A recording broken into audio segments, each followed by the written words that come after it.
The Woman Who Disappeared by Philip Prowse.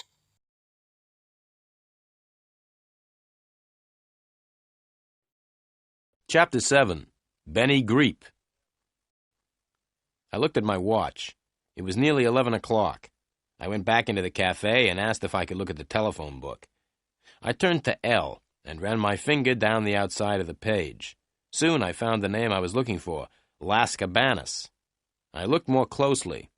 The address was Las Cabanas, 232 Golden Drive, telephone 323-0313. I left the cafe and walked over to where I had parked the Chrysler. It wasn't time for lunch yet, so I decided to go and see what Las Cabanas was like. It took me nearly 20 minutes to drive there, and another 10 minutes to find somewhere to park. Have you ever seen a nightclub in the daytime? It's a very depressing sight. At night, the nightclub seems wonderful. However, at 11:45 in the morning, it looks old, empty, and dirty. The man I met at Las Cabanas looked old, empty, and dirty, too. I rang the bell for 5 minutes before he answered the door. Even then, he didn't open the door itself. Instead, he opened a small window in the door. "What do you want?" he asked. "The club doesn't open until 10 o'clock tonight." "I'm looking for someone," I said. "Someone called Benny Greep." "I don't know anyone called Benny Greep," the man replied and started to shut the window. "Wait a minute," I said, and pushed $5 through the window. "That's better," the man said, and he opened the door and let me in. I followed him across the dance floor. The man was a cleaner. He picked up a brush and began to clean the floor. "Do you know where I can find Benny Greep?" I asked the man again. "If you come back tonight at 10 o'clock, you'll find Benny Greep here," the man said. "Benny plays the drums in the band." I gave the man another $5. "Where can I find Benny now?" I asked. The man picked up a piece of paper from the floor and wrote an address on it.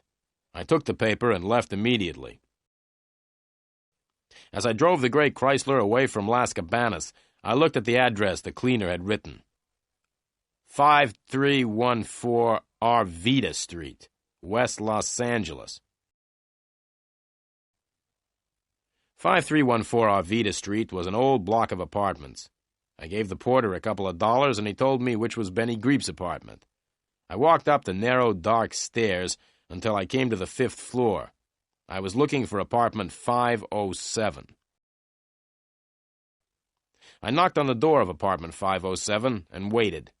There was no answer, so I rang the bell. No answer. I knocked again, hard. There was still no answer. I pushed against the door, and it opened easily. I waited. There was no sound from the apartment, so I went in. The light was on, and the curtains were drawn. The apartment was very small. There was one main room, which was used as the living room, dining room, and bedroom. The room had 2 doors. One of the doors led into the kitchen, and the other into the bathroom. The main room was very untidy. The table was covered with dirty plates and glasses, and there was a full ashtray lying on the floor. There was a strange smell in the room. I looked into the kitchen. The kitchen was also dirty and untidy. I walked across to the bathroom and opened the door. Benny Greep was in the bath. His left hand was hanging over the side of the bath. The hand had neatly cut nails, and there was a gold ring on one finger. The wrist was covered by a shirt sleeve, which was rather dirty. I couldn't see the rest of the arm because it was under the water. Benny Greep's head was just out of the water. He had a handsome face and quite long black hair. His eyes were wide open. The only other parts of his body out of the water were his feet, but I couldn't see his toes because he still had his shoes and socks on. The bath water was red. I pulled out the plug in the bath to let the water out. When the bath was empty, I looked at the dead man more closely. He had been dead for several hours. He had been shot in the chest and then pushed into the bath. I looked on the floor by the bath. There was blood there, too, and I was standing in it. I moved back and cleaned the blood off my shoes with some water. Then I quickly looked round the main room again. The dead man's coat was lying on a chair, and I felt in the pockets. I found a few dollars and a driving license. The driving license had a photograph of the dead man on it. The license belonged to Benny Greep, and the address in the license was 5314 Arvita Street, West Los Angeles. The dead man in the bath was definitely Benny Greep.